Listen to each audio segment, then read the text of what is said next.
Na wamiliki wa ardhi pamoja na wakazi 2000 wanaoishi katika hifadhi ya wanyamapori eneo la Pardamat, eneo bunge la Narok Magharibi, wamepongezwa kwa kukubali shughuli ya kuondoa ua wa kilomita 400 ili kutoa nafasi kwa wanyamapori.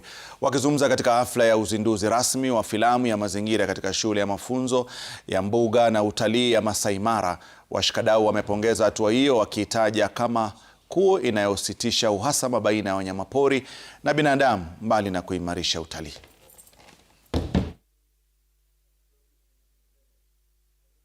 We are also grateful that as we mark this anniversary today, we are also marking the beginning of a tourism establishment in Pardamat.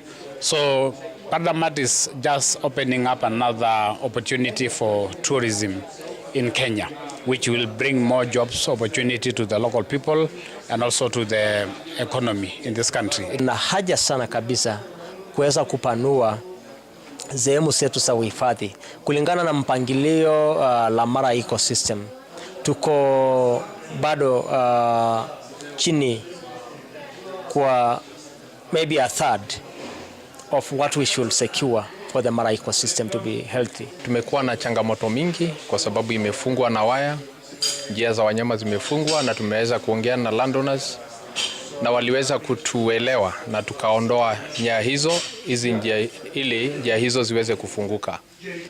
It's a big group of landowners who has voluntarily signed up the land to allow wildlife corridors through the areas where they live together with the livestock, which of course is dangerous.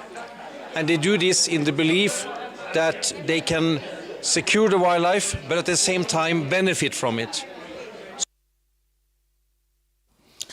Na mtazamaji